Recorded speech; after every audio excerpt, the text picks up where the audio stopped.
All right. Hello, everyone.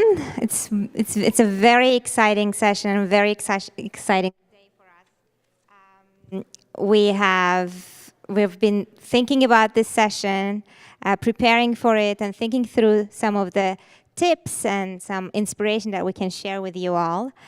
My name is Aygün Süleymanova, and I'm part of the platform team here at Salesforce. And I love Salesforce platform. In fact, if you have come across a webinar or a white paper about the platform that you liked, that was probably me behind the content. If you didn't, that wasn't me. But we're not going to talk about the Salesforce platform today. In fact, we're going to talk about something that both me and this amazing panel of 4 women leaders at Salesforce are very, very passionate about, and that is how we can empower more women in the field of IT and tech to become leaders. A very exciting topic for us. And I have the bios of our speakers here in front of you, but what I wanted to do first is I wanted to share my experience of putting this panel together and getting to know each one of the panelists here. And this is something that you might not find on their bios, but I thought that would be important to share because I walked away very inspired from these prep sessions. So I go to my executive leadership team and I say, I want to put together a panel to inspire women to become leaders. And I need names of the most amazing leaders at Salesforce. So here they are. And and I go to Anne first, and the busy woman that she is manages a team of more than 1,000 solution engineers here at Salesforce.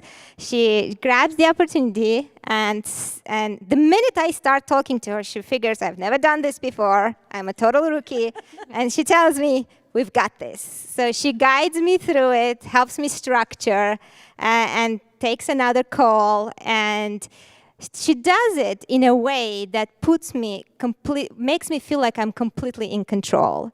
And I walk away, wow, that's empowering right there. Very. Thank you, Anne, thank you. And then I go to Andrea.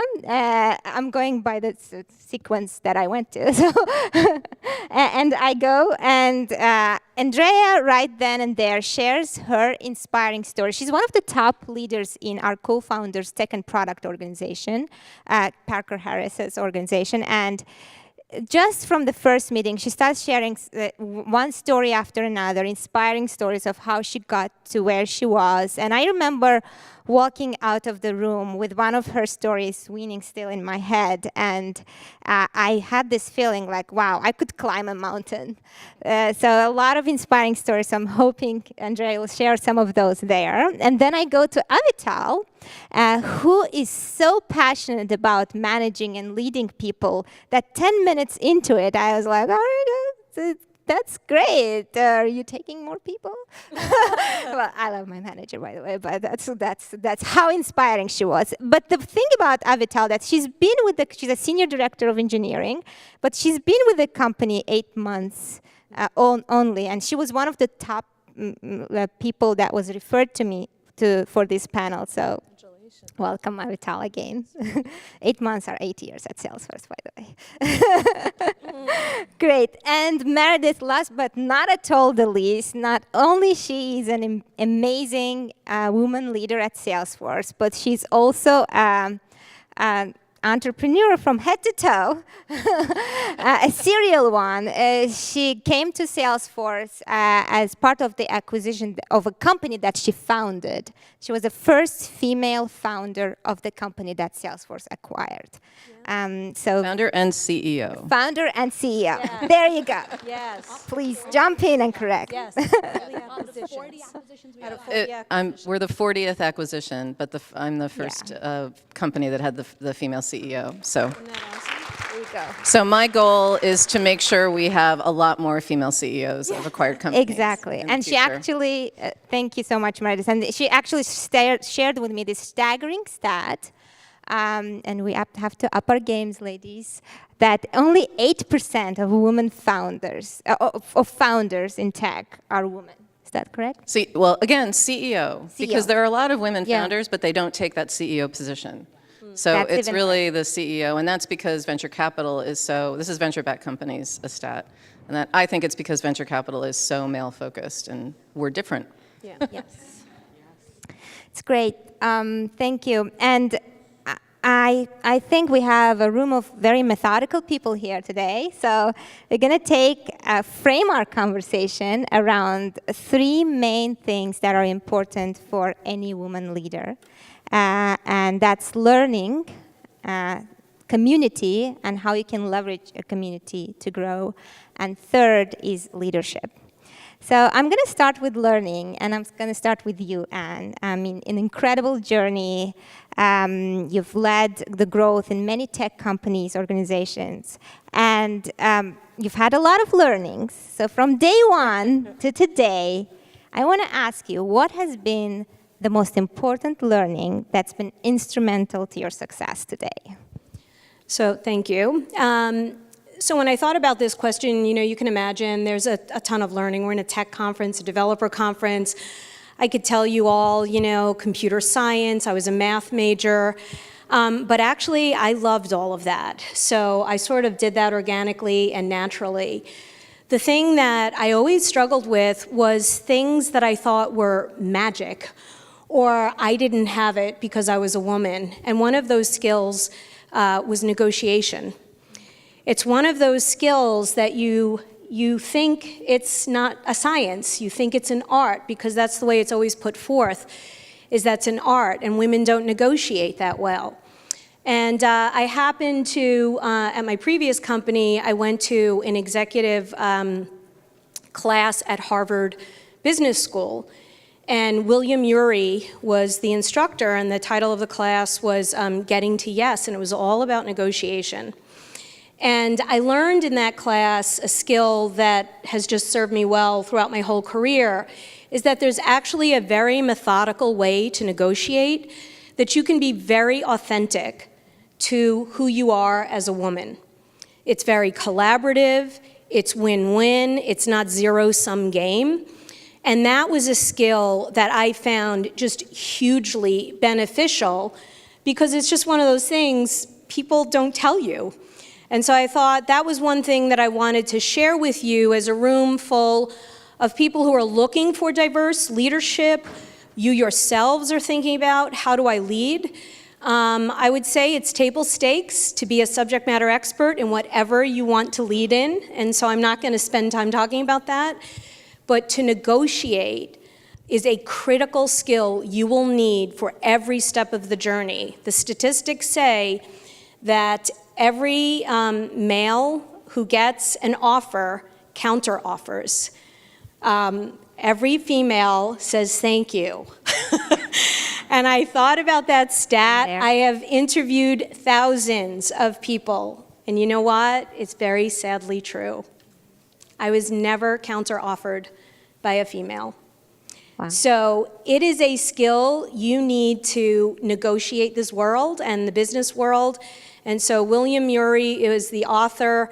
I've learned a lot more about negotiation, but I'm just here to tell you it's a science and not an art, and you should learn that skill. And once you learn it, you're going to be great at it, because women are naturally collaborative, conversational. We want a win for all sides, and there really is a very methodical way to negotiate and be true to yourself. Thanks, Anne. Tell us about the moment, your proudest negotiation moment. Is that one in your head?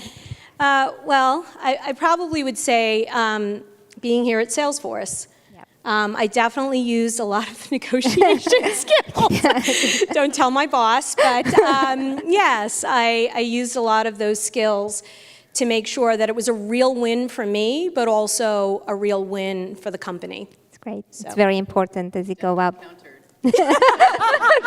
I did counter. Yes. It's great. And Andrea, you have had your learnings that some of which you've shared with me. What was the key one for you? Yeah, so my career has gone from chemical engineering to linguistics to software. So those are a lot of different subject matter areas, and of course you need to have expertise in whatever area you're working in. But for what I think is key is communication. Being able to communicate and learning that skill, not just in your presentation, but also in how you formulate ideas, how you distill information for your audience, because each audience will be different. Executives, they want it crisp, clear, to the point. Yeah. When you're with your engineers on a Scrum team, you have to give them a different level of information. Yeah. And really knowing how to communicate, I think, is key to leadership, because you have to bring your team along with you and get them to understand the why, inspire them. Yeah. And you also have to influence other people. And to do that, you have to communicate, whether it's written or a presentation. So I think communication and learning how to do that is key. And one thing I will add is there's a book I love called Made to Stick by Chip and Dan Heath. It's been out for a while. Does anyone know that book? Yeah, that's a fantastic book about how to really get your ideas to stick, to get people to remember them and influence with your ideas. Do you have any tricks? That's the one. I mean, it's one thing that they say in that is to use storytelling and emotion to elicit an emotional response with your audience. So there's 5, I think they have 8. It spells success. Absolutely. To add to that, I personally found one trick to be very useful. Like, if the conversation is very complicated and you want to win, you just have to go with your 3 points in mind, and that's it. And make sure you cover them and steer towards them. It especially happens in the engineering world, where there's so many details, and you have to communicate an idea. And I'm pretty sure you've been able to communicate ideas concisely and powerfully. That's very important. That's great. And Meredith, I know so there's learning, and then those learnings add to some instinct that something is right. And I know you're coming from the entrepreneurship world, and you have probably had to go with something that you felt internally that was right, but maybe some people were against it. Tell me about a moment when that happened, and how did you do that? Sure. Yeah, that never happened, no. Never happened. Everything just happened really easily. And so if any of you have children, there's a big book and kind of a thought around building grit. And I really think it applies to everyone, really. It's all about passion, it's about beliefs, and it's about resiliency. And I feel like my story at Haywire, which is the first company I co-founded, I was actually a co-founder, and there were 3 of us that founded the company, and we were founding it with the belief that people should message with businesses the way they message with friends. And who wants to call an 800 number? Let's text it. And 6 years ago was like way too early. We founded the company, we went out, and we're like, whoa, this isn't going to work. Companies are looking at us like we have 5 heads. I was like, okay, so, rethink this. So we actually ended up going to we were like, we can put an app in the iOS and Android app stores ourselves. We can we can hand out new phone numbers. We can do free messaging, mobile ads supported. And we quickly became this really large consumer app. We were actually bigger than WhatsApp in some countries. We were international, and it was like this crazy time. And then a little thing called iMessage launched. And by the way, Salesforce is the proud owner of the intellectual property around cloud messaging, that you can send a message and it'll go to a computer, a tablet, a smartphone. Everybody thinks Apple did that, but we did it, and it's Salesforce, which makes sense. Right, we are the patent holder, and it makes sense. Cloud messaging should belong in the company that invented enterprise cloud software, so it's a great fit.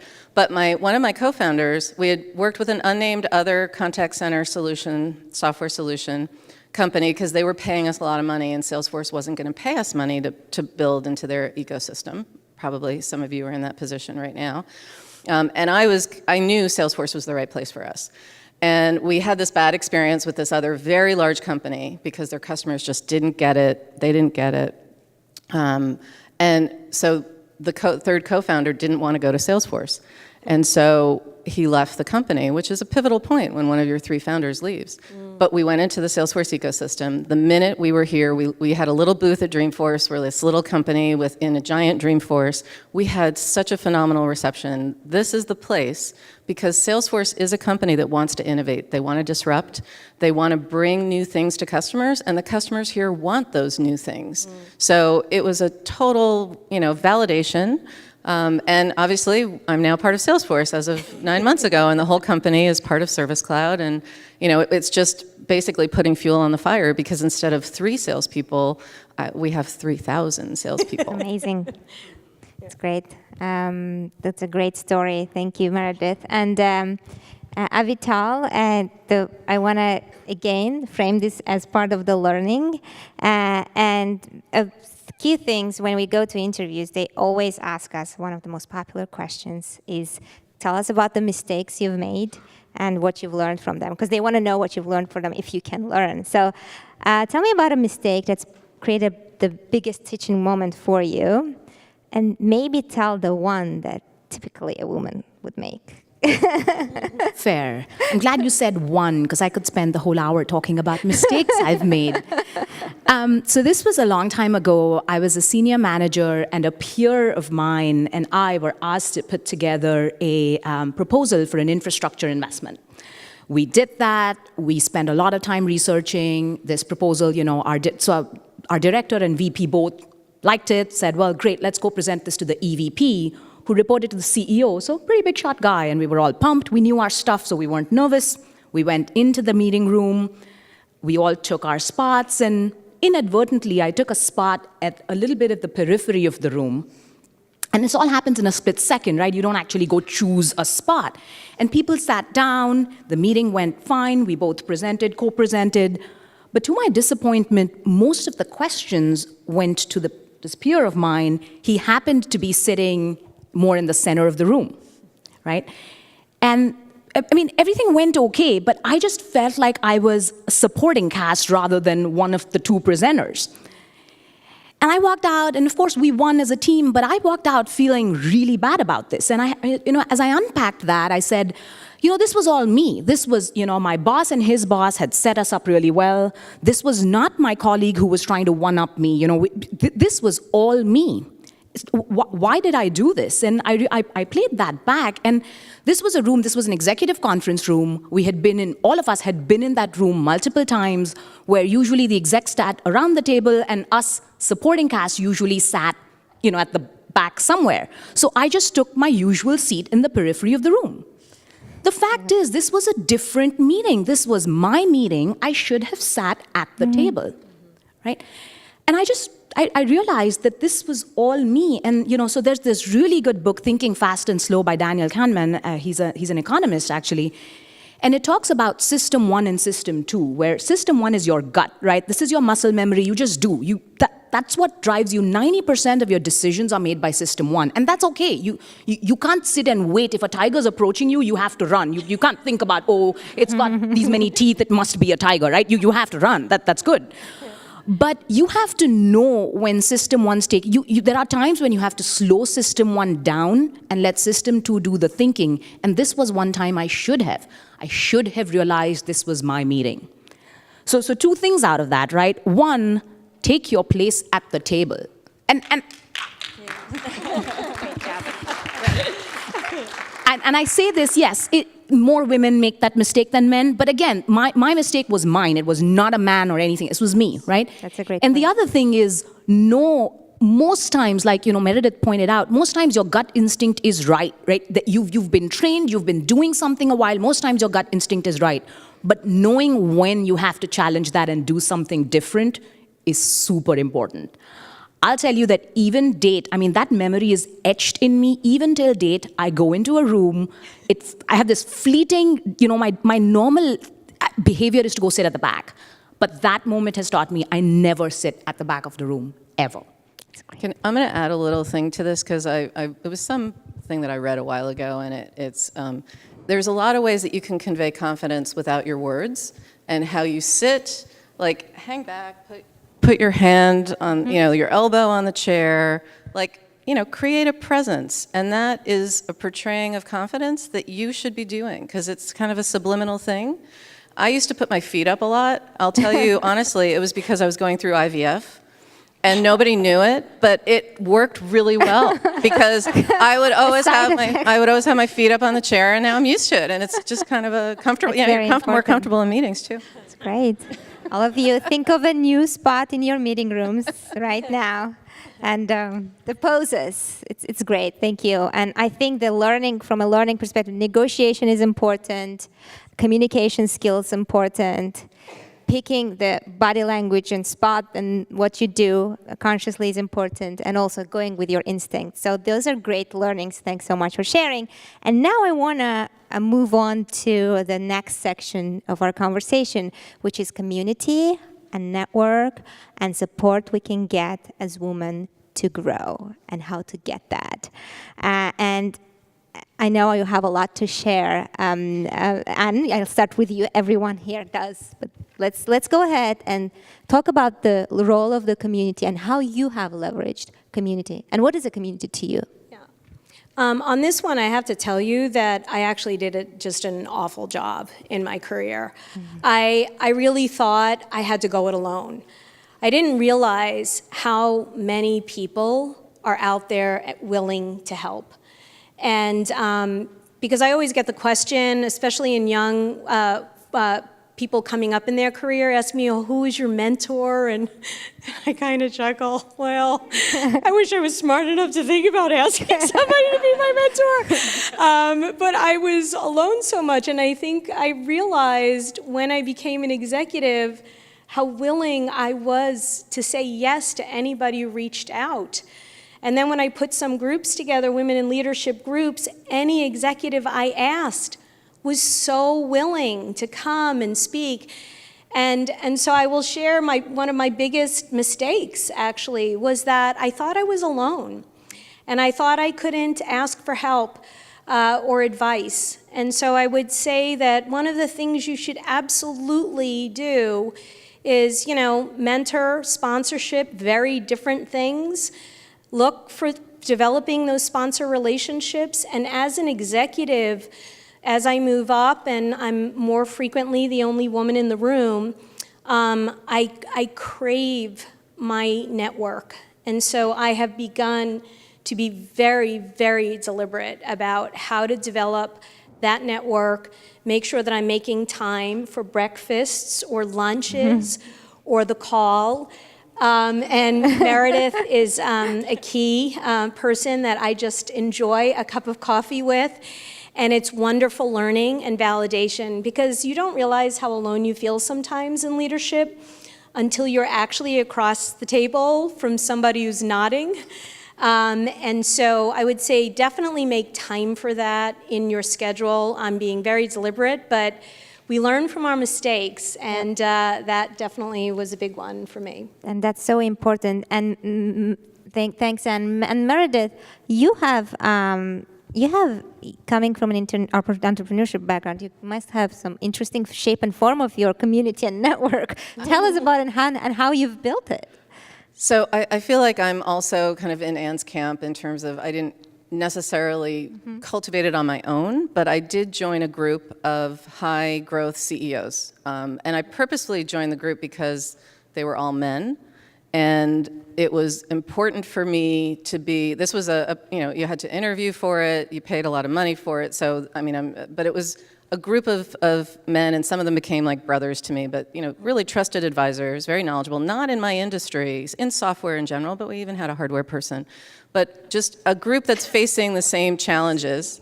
We had a lot of different people. But so I would say, how can you apply that? And I would say, look at where you are and maybe the next level up, and really try to cultivate a relationship with the men that are doing this, and understand how they're perceiving the world, where they see opportunities, use them, and really try to build a friendship with them. You can help them immensely as well, because it's proven when women are on boards, your companies perform better and are financially more successful.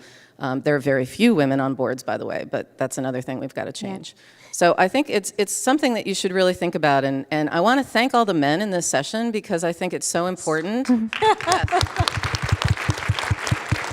to just have a dialogue, because everybody can benefit, and diversity is amazing, and the power of diversity is amazing.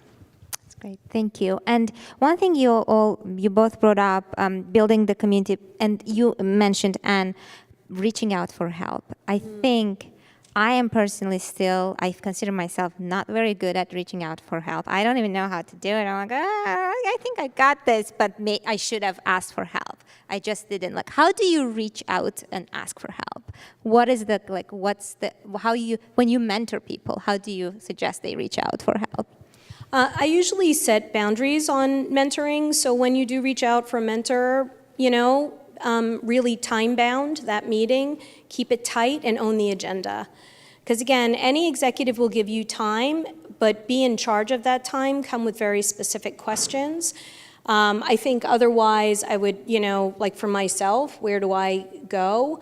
I am looking more for that next level, and what are the skills that I want to learn, and just what are relationships I want to develop. Sometimes you want friends in the executive ranks, and so that's good, because as sponsors, we'll support each other as well. Great, that's great. And anything to add in terms of reaching out for help? I would say if you're reaching out for help, don't say that. Say, I've got a really great idea. No, I'm serious. Like, make it like, I've got a really great idea. I want to bounce it off of you, and come prepared to be presenting to the person, and really, have goals of the kind of advice that you want to get. Yes. That's great.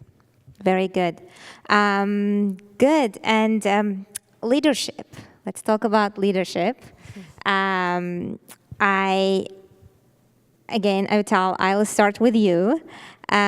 Tell me about your leadership philosophy, because you're so passionate about it, and I know you have some frameworks you're working with.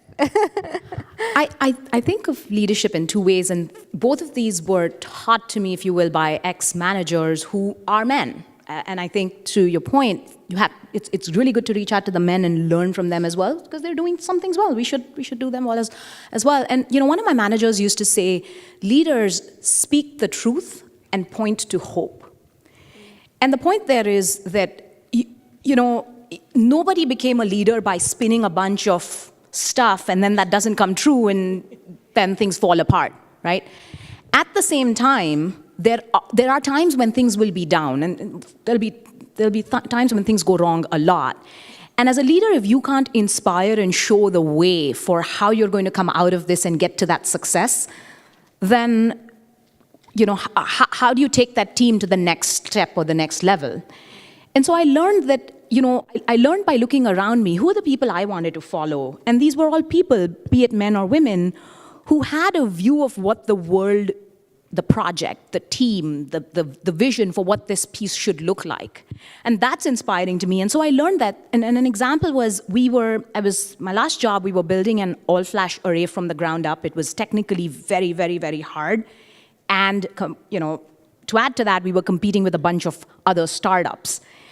And obviously, in that game, you either get bought or you fail. And so there were many times where the team felt like, or this is not going to end well. And my point in that was always to look at what the end could be. So again, it was speak the truth, which is, here's where we are today. Here's how behind we are. Here's what we need to do. And if we succeed, here's what's in store for us.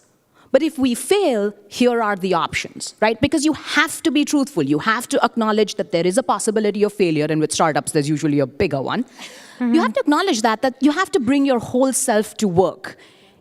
You spend so much time at work. If you don't do that and you're half of yourself, you really aren't going to be happy. And so that's always been my philosophy.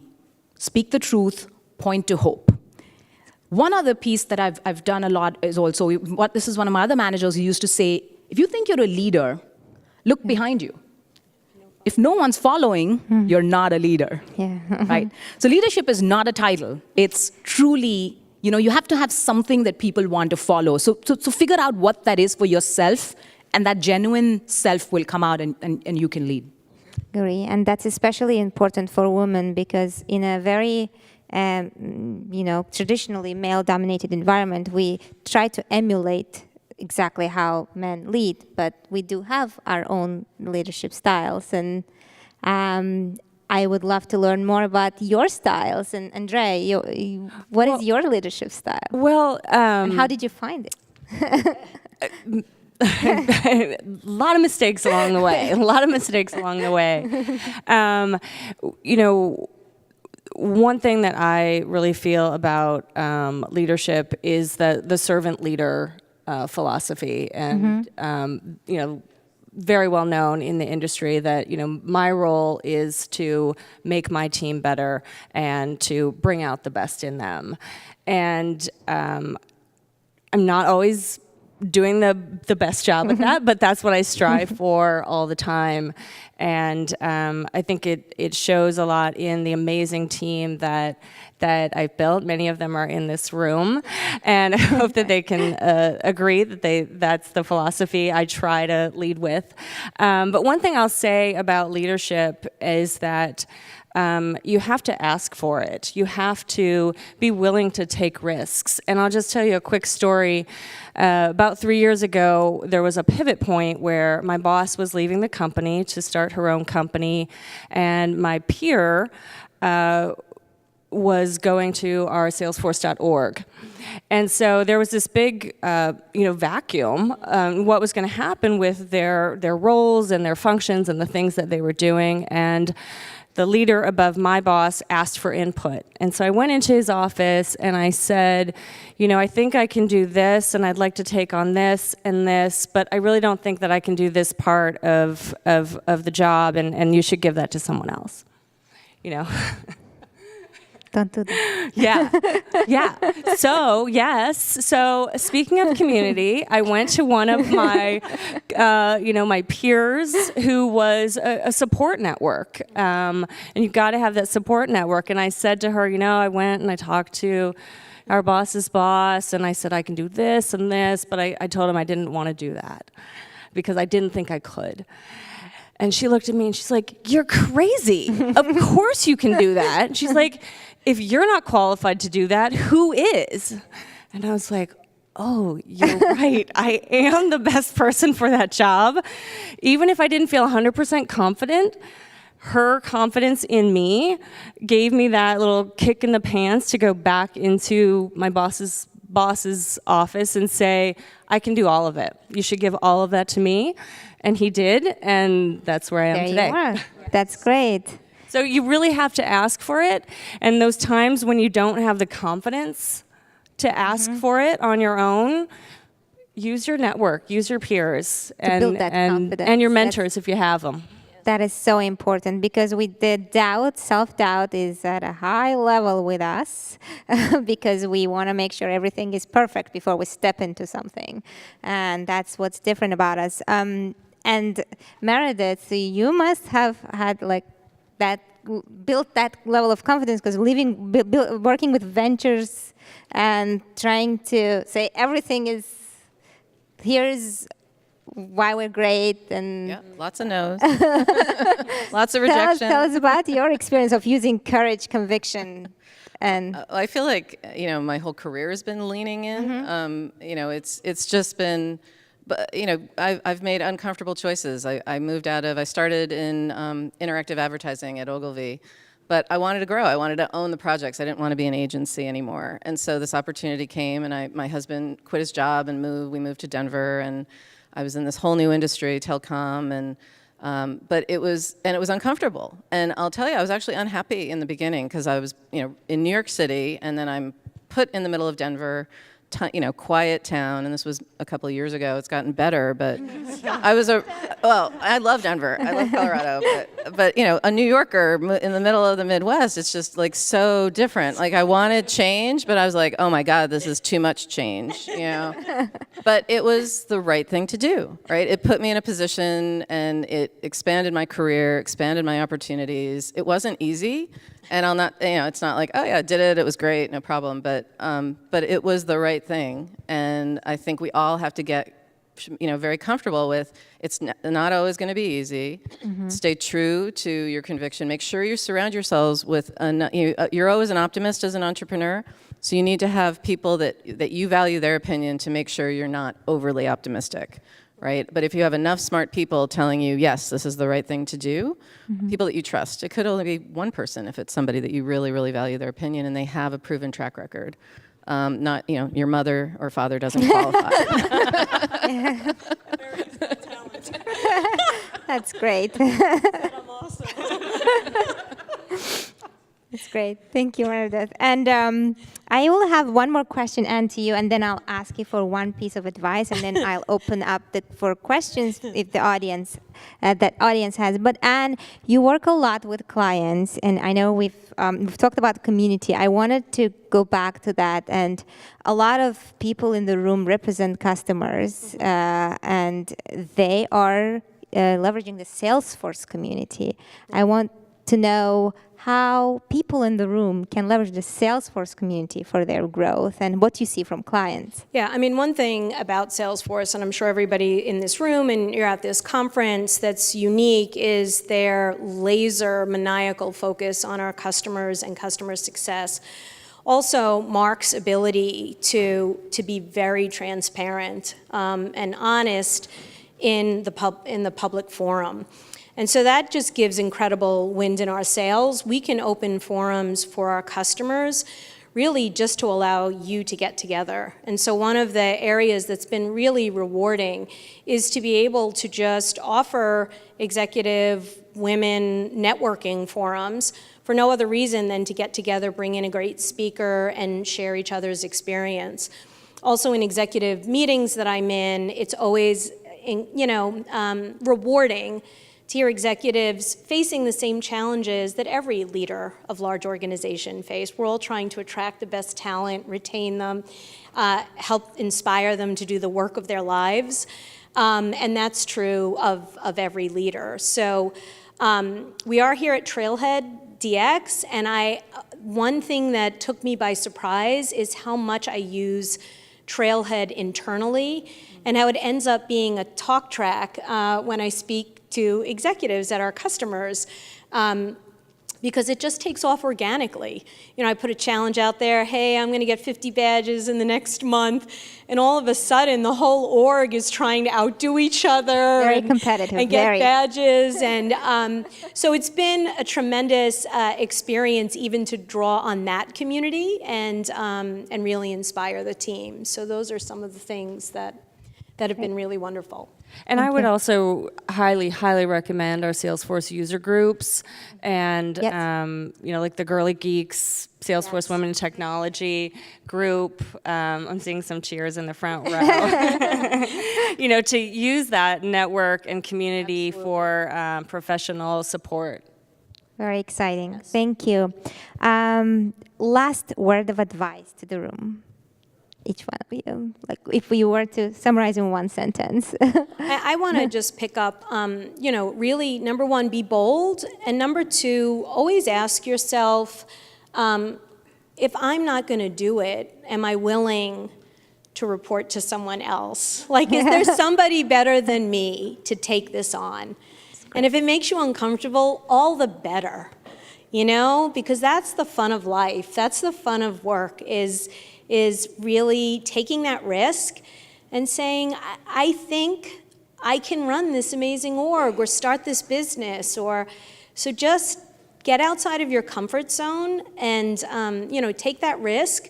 And if you don't do it, then who should, right? That's what you have to ask yourself. Thank you. Yeah. That's awesome. If not me, then who? If not now, then when? Yeah. I'll add to that. We've talked a lot about communication, know your basics. I mean, you won't get very far without that.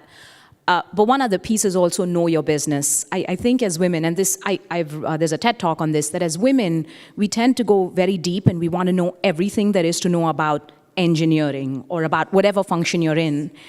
And a lot of times we miss the breadth, right? What are the numbers? Why does this make sense? Why will my boss's boss's boss want to invest in this, right? Because that business acumen, no matter what role you're in, is going to make you shine. So take the time to do that. Thank you.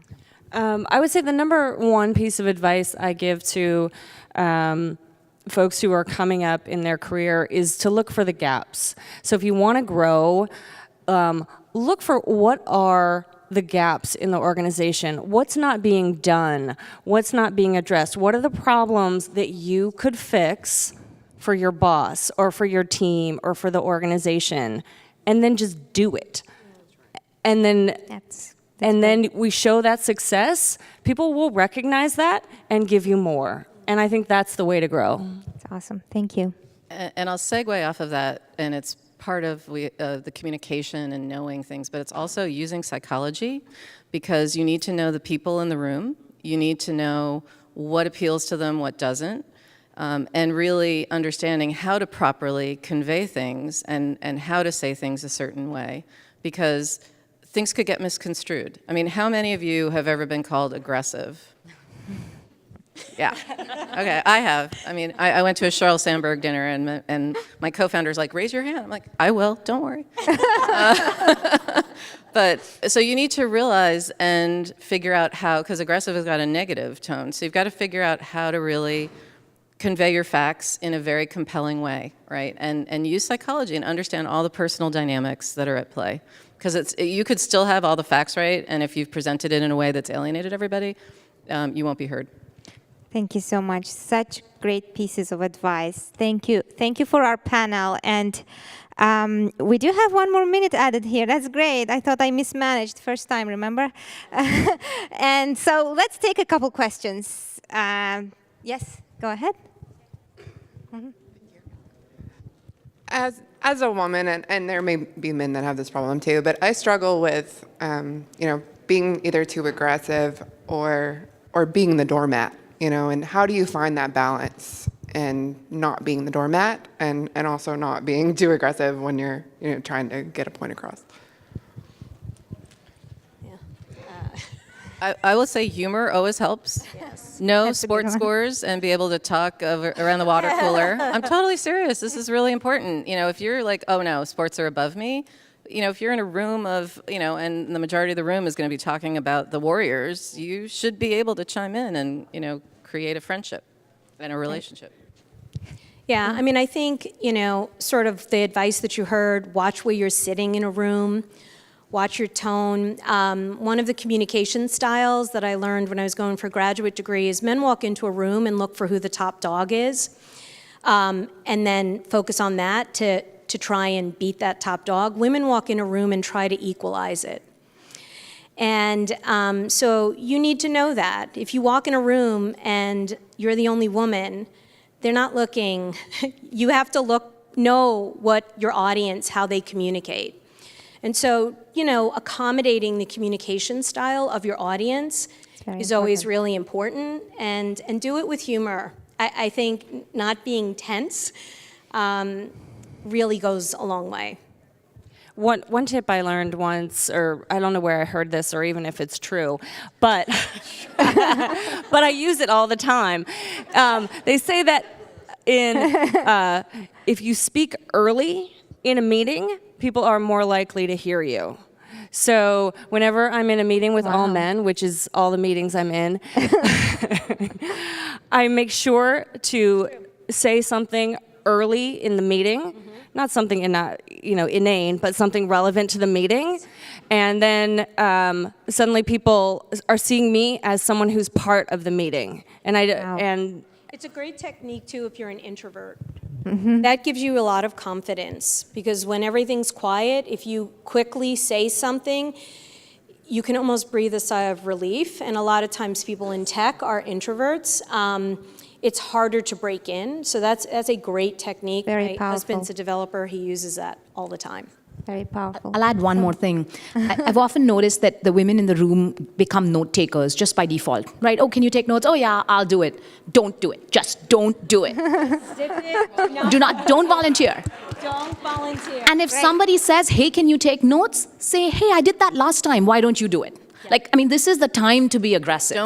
Don't bring coffee, or don't offer to get coffee do the for anybody. I'm housekeeping. totally serious. Thank you. You have to hold yourself back. Just don't do it. Thanks. Zip it. Don't be the mom.